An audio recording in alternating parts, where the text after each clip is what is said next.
Hello, I'm Suni Williams. I'm up here on the International Space Station. So this is Node 2. This is a really cool module.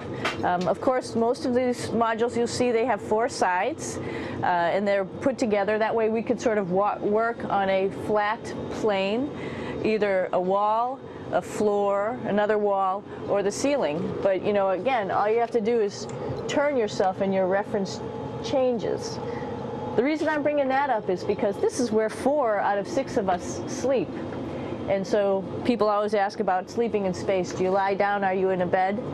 Not really, because it doesn't matter. You don't really have the sensation of lying down. You just sit in your sleeping bag. So here's one sleep station right here. I'm going in right now. You can follow me if you want. So I'm inside. It's sort of like a little phone booth, but it's pretty comfy. I've got a sleeping bag right here that we sleep in, so we don't have sort of like a little bit of a cover. We don't fly all over the place. But you know, you can sleep in any orientation. I have it sleeping, feeling like I'm standing up right now, but like you saw, I'm on the floor. But it doesn't matter if I turn over and I sleep upside down. I can't have it, I don't have any sensation in my head that tells me that I'm upside down, so it really doesn't matter. The sleep station is also like a little office. We've got a computer in here. As you can see, we've got a couple little toys. I've got some books. I've got some clothes and other things that make it sort of like home. I'm coming out. And just for reference, that's one sleep station. This one's another. Right here. There's one on the ceiling, if you want to call it. Right here. And then there's a 4th on the other wall over here. So all of us sleep in a little bit of a circle. All right, come on back. There's more to show you.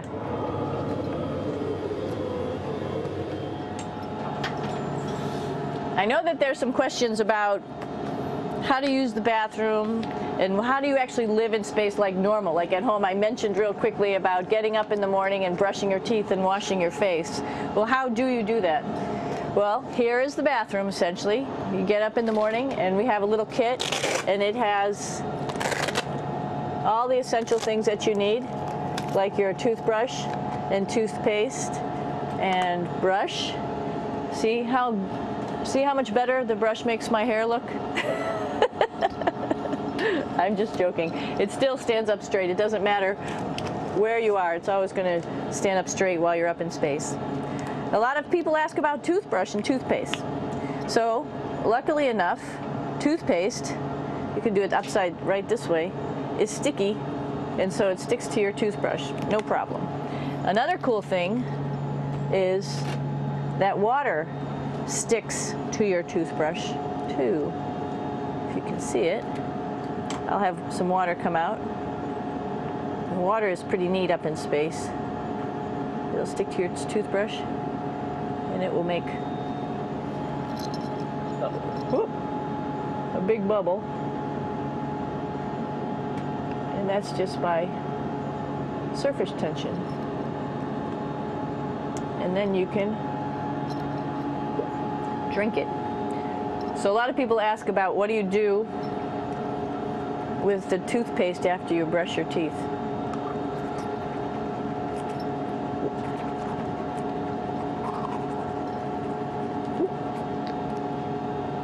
Two options. Swallow it, and it's sort of like mouthwash, but it tastes a little gross.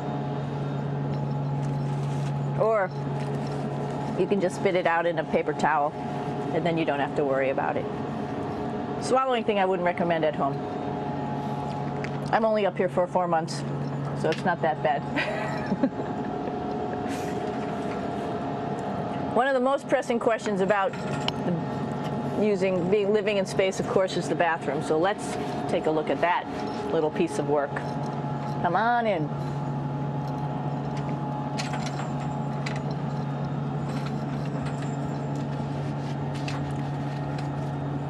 Here we are at the throne. This is awesome. You might see the little You might have noticed the little moon on the outside. This is our orbital outhouse right here.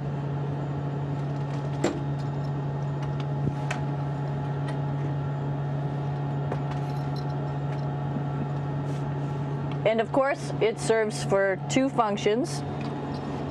Number 2, right here. I'll show you. But you see it's pretty small, so you have to have pretty good aim, and you'll be ready to make sure things get let go the right direction. And it smells a little bit, so I'm closing it up. And that's of course for number 2.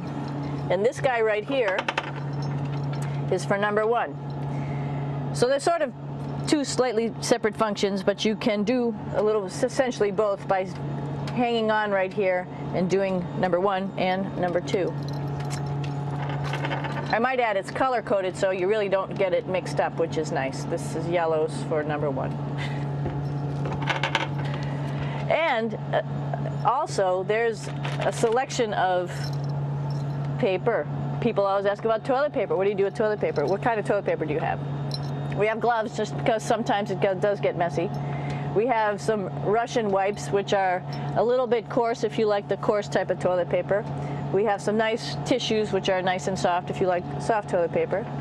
We have Huggies, just for any cleanup. You know, we were all babies once, and this sort of helps. And then if things get really out of control, we have disinfectant wipes, just to make sure we clean up here. Because, you know, just like the water I showed you, the number 1 stuff can sort of go all over the place if you don't aim correctly. And did I mention both of these have a little bit of suction, so they should keep things going in the right direction. But like I said, sometimes things get a little out of control if you are out of control yourself flying around. So we have lots of protective stuff. And of course, you do have your privacy. There's a little door, so other people know that you're in there. Here's a pretty cool place. This is sort of like in your house where everybody meets in the morning. After you wash your face, brush your teeth, you want to find something for breakfast. And this is our kitchen. You might notice there's all sorts of foods here. It's like opening the refrigerator. You got all your different stuff that you want to have: drinks, meats, eggs, vegetables, cereals, bread, snacks. And that's a good place. That's where you find all the candy. Side dishes, and then some little power bars just in case. So we have all this type of food. Some of it is dehydrated, and so we have to hydrate it, fill it up with water. Some of it is already made, and then all we have to do is heat it up. So something like this, I'm pulling out barbecued beef brisket. Pretty yummy. Not only is this food made in the US, but we also have food here from Japan. We've got Russian food. As you can see, all these red containers are filled with food that's from Russia. And then we get some of our specialty stuff, some things that we like, some of our favorite stuff that your family can send up. In fact, I like fluffernutters, and so I got sent up some fluff so I could make my fluffernutter with peanut butter. So you have a lot of food up here, no problems. Now, I'm going to say where we are. So right now, we're in the Japanese laboratory. It's one laboratory out of many here on the International Space Station. It's actually on the left-hand side. If I was International Space Station and I was flying through space like this, my left hand would be where the Japanese laboratory is.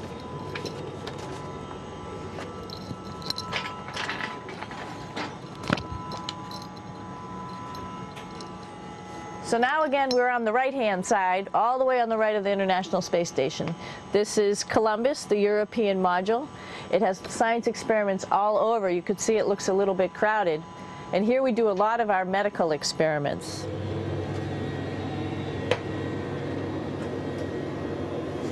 Here we are in the US laboratory. Again, this is a laboratory with science experiments on all of the walls here, all sorts of stuff that we do. And one of the things we also do is we exercise. We have some exercise equipment on board the space station. We need to do that because we lose bone density and muscle mass while we're up here, and that's a result of not having to fight against gravity. So how we keep ourselves in shape are with a bike, a treadmill, and a weightlifting machine. This is the bike. You notice the clip pedals. So all you need to do is actually clip your feet in, and then you can start pedaling. You don't need a seat because you don't sit down. Actually, I haven't sat down for 6 months now, so you don't need any type of seat. Just make sure you're held in with your pedals. You probably see that the bike bounces around a little bit. As I move it, it's not steady and held to the wall firmly. And the reason for that is the space station is pretty big. You saw that there's also solar arrays on the space station. If we start putting any forces into the space station, it's going to make those solar arrays bounce around a little bit. So to prevent that, the machines bounce around a little bit, move around a little bit, and that way we don't put any forces onto the structure of the spacecraft out to the solar arrays. All right, a little farther on. Come on.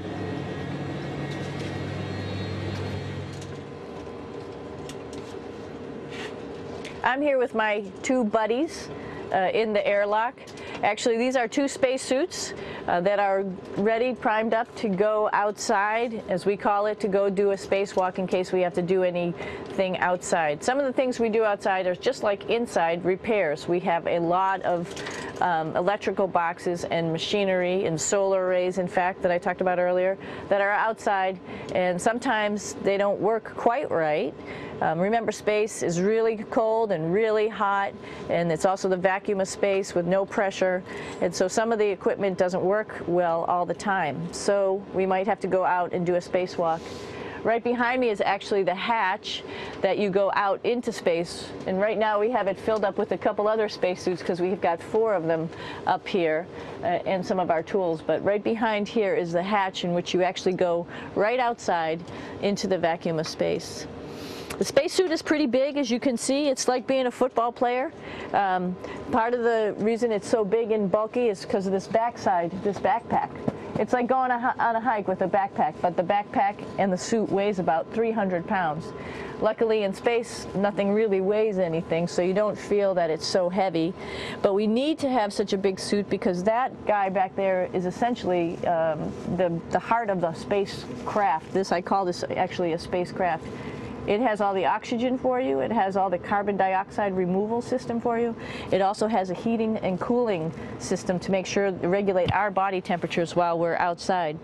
It also has a computer, so it tells you on a display here if there's anything that's going wrong with the suit, if we're running out of oxygen, if we have too much carbon dioxide, or any type of electrical problem. So it's a pretty awesome little spacecraft, and actually got to go out, use my little spacecraft a couple times, and it worked like a charm. Lucky that it works very nice. You might want to see what the helmet looks like. It's pretty cool too. We don't usually go out like this, so you usually can see when the helmet's open. So you can see what it looks like inside. Somebody's little head would be inside of here. So you can see, you can turn your head all the way around while you're inside of there, but the helmet stays still. So that's determines how far you could see. And it's usually pretty sunny out there, so we have to wear our sunglasses, and this is our sunglasses right here, which make you look pretty cool.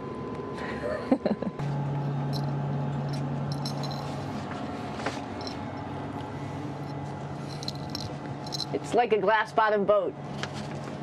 This is the cupola. It sticks down below the space station. It's one of those places you find yourself hanging out in all the time because all you want to do is look back at our planet. I think some questions I had were about what do you do in your free time? And you can't help but want to just come to the cupola and look outside as much as you can. And a lot of folks, I play this game with myself about where we're flying over the Earth. I try to come in here and just guess. After being here for a little while, you can sort of figure it out. You can tell different cloud types over different continents. You can tell different soil types over different continents. So let's see. And then, of course, there's a lot of ocean. So usually we're over the ocean at first glance. I will tell you in just a moment where we are.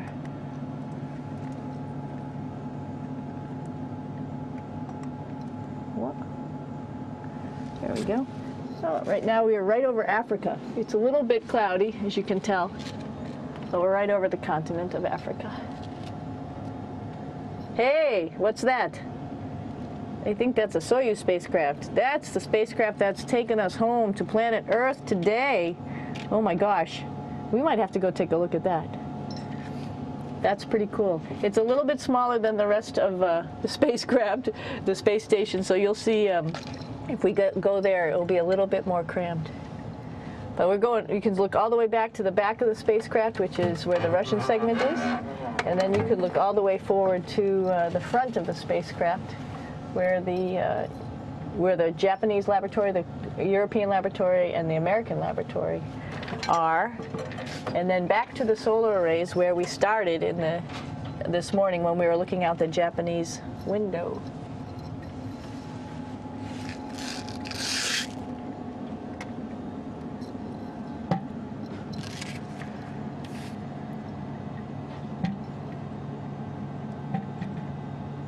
So other questions that were here are, what would you recommend as a job, if so, and to what type of person would want to be an astronaut?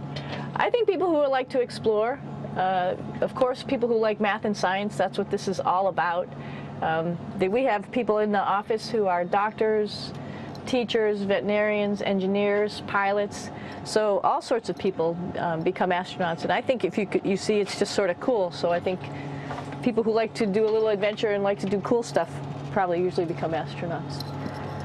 Hey, one thing I didn't show you, or I talked about but I didn't show you, was the exercise, another piece of exercise device, which is the advanced resistive exercise, and that's what this is right here. This is ARED, and you could probably see this bar. Let me just do a little bit of maneuvering here. Stand by. We have to set it up just like at any other gym.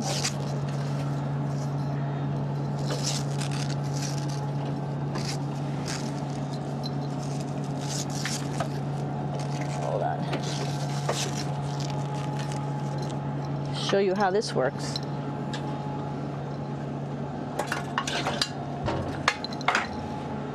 So you can see you can change your attitude just by going from one module to the next, going up from the cupola down here.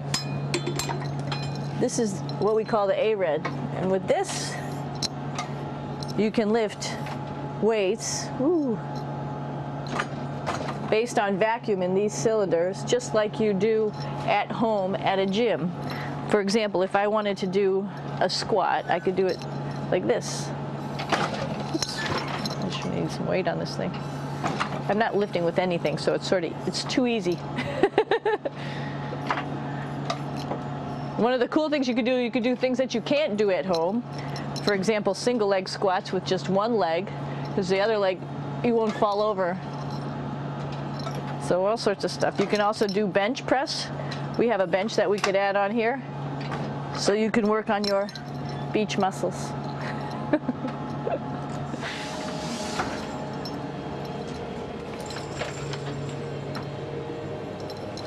Hey Aki, what are you doing down there? Crashing things. This is one of the cool things about space too. It sort of looks like there's a big old hole here, but you don't even think twice about it. You could just jump over the hole, or if you want, you can go jump into the hole. I'm coming down. Woo!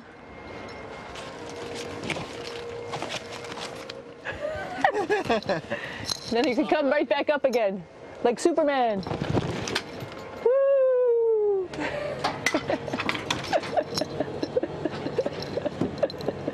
We're lucky we have a really cool big space station that you can fly around in.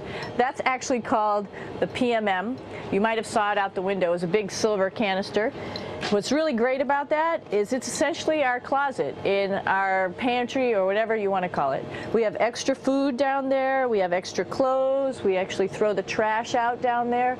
So it's nice and organized, and we have all of our stuff that we need while we're working in all these other modules all stowed in this location down here. And it's a lot of fun to play in. So we're going into the Russian segment. Be ready. You don't need a passport either.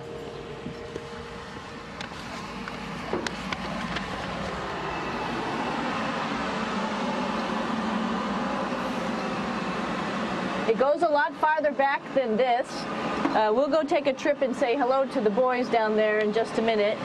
Well, let's do that first, actually, and then we'll go down to the Soyuz at the very end. This is Yevgeny. Hi. Doing a little tour.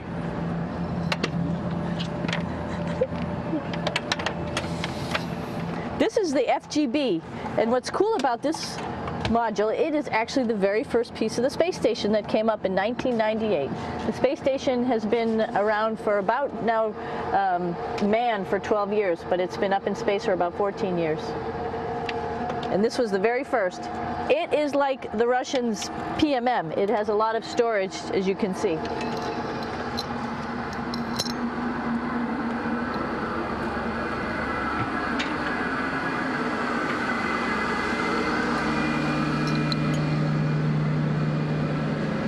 Можно? Снимаем. Чуть-чуть. So here we are in the heart of the space station, really. This is the service module. This is the central post. In case we had any problems, I know a couple of the questions were about what type of things do you have to worry about. And some of the things we have to worry about in space are fire.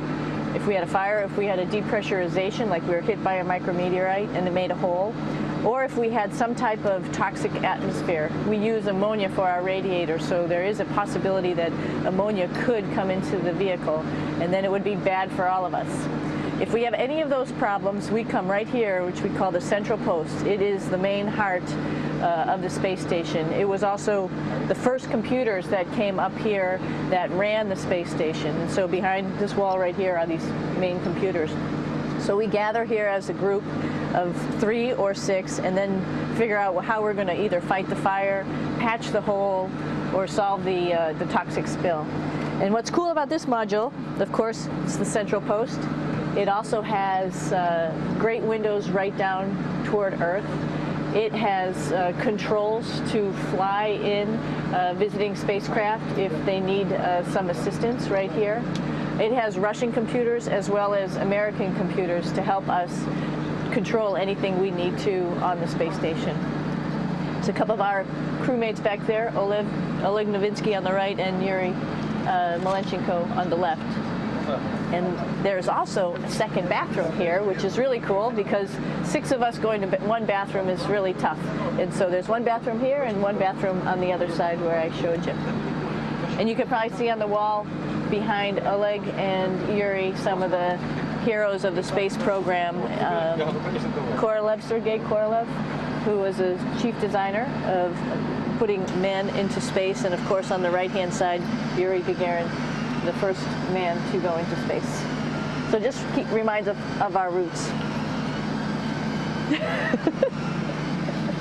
Yuri, what are you doing? Что делать? Coffee. Making coffee? Yeah. Oh. Black coffee. Yeah. Looks good. Okay. Спасибо. We're going to check out our Soyuz real quick. Make sure it's ready to go.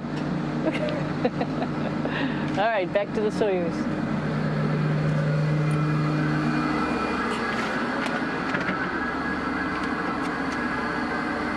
I'm going to stop here just for a quick second. You can see on the Russian spacecraft there's also other modules that stick out, down, and above.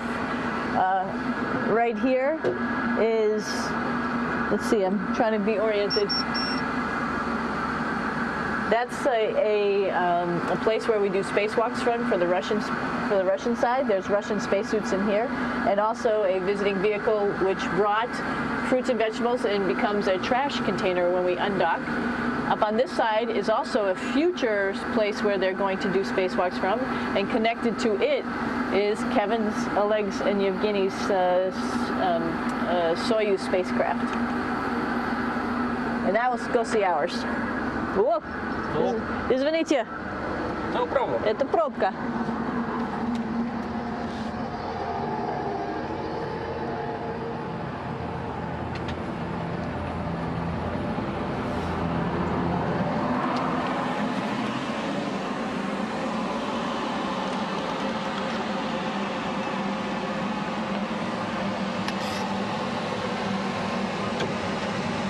Coming down.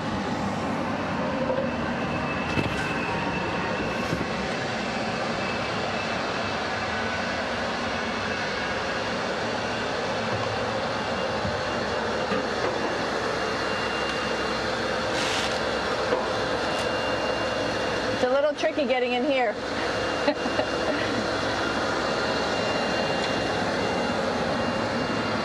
This is the docking probe right here, this big thing. This helps us connect to the spacecraft. This probe actually sticks into this cone, and that's how the spacecraft, our Soyuz, becomes connected to the ISS initially. That is then replaced by clamps, which are around here, that will allow the two spacecraft to be stuck together. And then you can remove the probe and the cone.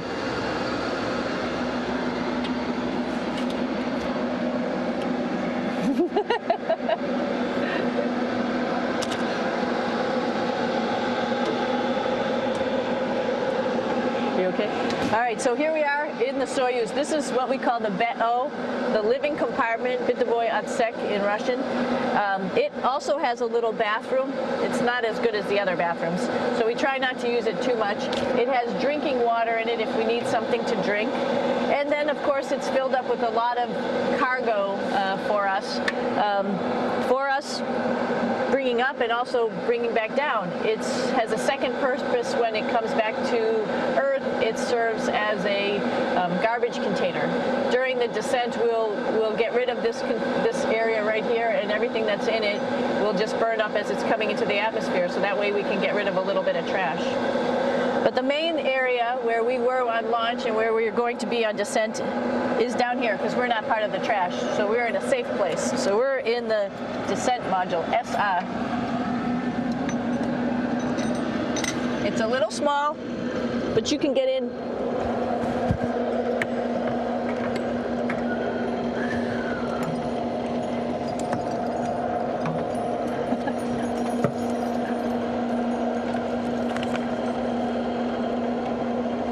Not sure how well you could see in here. Hold on for a second. I'm going to turn it up this way, just so you could see the hatch, and you could see Kevin. It's a little bit small, but we'll come in and show you around. You coming in? Probably not. Okay.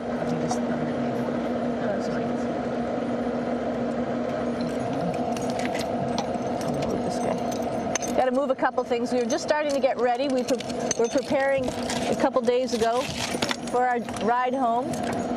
It's a little bit squishy, but everybody asks, how do you sit in the Soyuz? And you sort of sit in your seat like this. The seat is molded to your body, and so you can just sort of squish in here and be pretty relaxed.